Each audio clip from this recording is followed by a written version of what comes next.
Hello kalapatids! Welcome muli sa ating modular series dito sa Ted's Loft TV.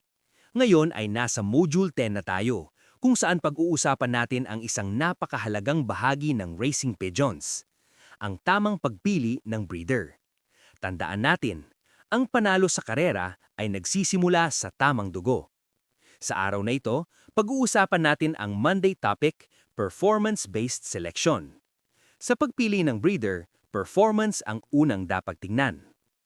Maraming fanciers ang nagkakamali sa pagpili ng breeder dahil minsan ay naaakit lamang sila sa pangalan ng bloodline o sa itsura ng kalapati. Ngulit sa tunay na mundo ng racing pigeons, ang pinakamahalagang basehan ay ang actual performance sa karera. Hindi sapat na nanalo ang isang kalapati isang beses lamang.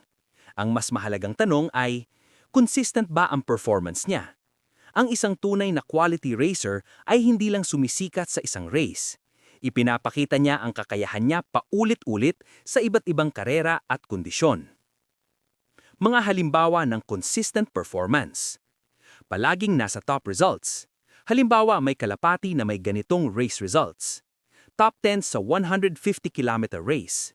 Top 15 sa 300-kilometer race.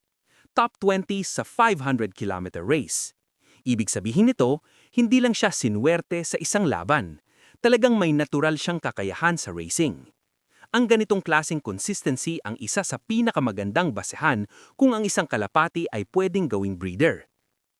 Kayang tapusin ang mahahabang distansya. Ang isang magandang breeder candidate ay kadalasang subok sa distance racing. Halimbawa, may kalapati na nakatapos ng 300 kilometers, 500 kilometers, 600 kilometers, kahit may malakas na hangin, init o pabago-bagong panahon. Ibig sabihin nito, mayroon siyang stamina, endurance at mental toughness. Ang mga katangiang ito ay posibleng ipasa sa kanyang mga anak. May mahalagang paalala tayo para sa mga baguhan. Kung baguhan ka pa lamang sa racing pigeons at kakasimula mo pa lang sa sport na ito, hindi required na agad long-distance champions ang bloodline mo. Hindi rin kailangang 600 kilometers agad ang kayang gawin ng linya ng kalapati mo. Mas mahalaga sa simula ang stable and proven na bloodlines sa mga short to middle distance races. Halimbawa, kung ang club ninyo ay may karera na 100 kilometers, 150 kilometers at 300 kilometers, mas praktikal na pumili muna ng bloodline na consistent sa ganitong distansya.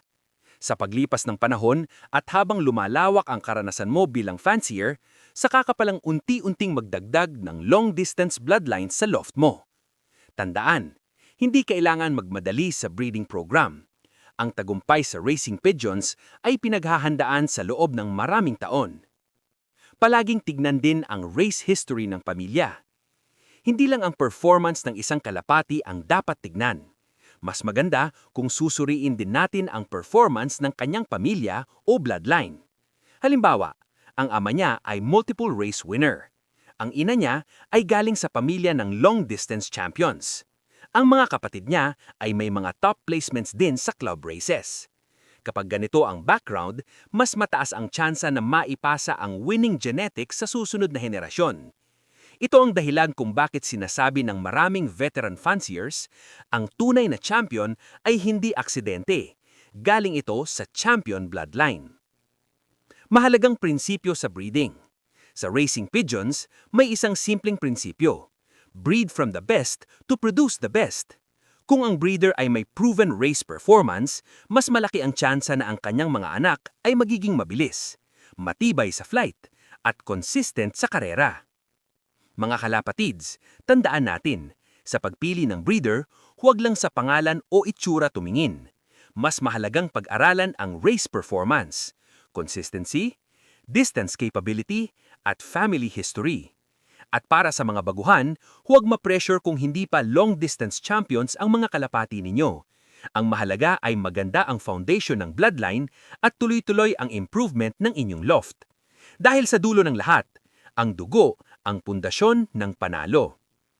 Kung may natutunan kayo sa ating Module 10, Performance-Based Selection, huwag kalimutang i-like, i-share at i-follow ang Ted's Loft TV para sa mas marami pang kaalaman tungkol sa racing pigeons, breeding at tamang sistema sa loft. At abangan ninyo ang susunod na topic ngayong linggo sa ating Module 10, pagpili ng breeder.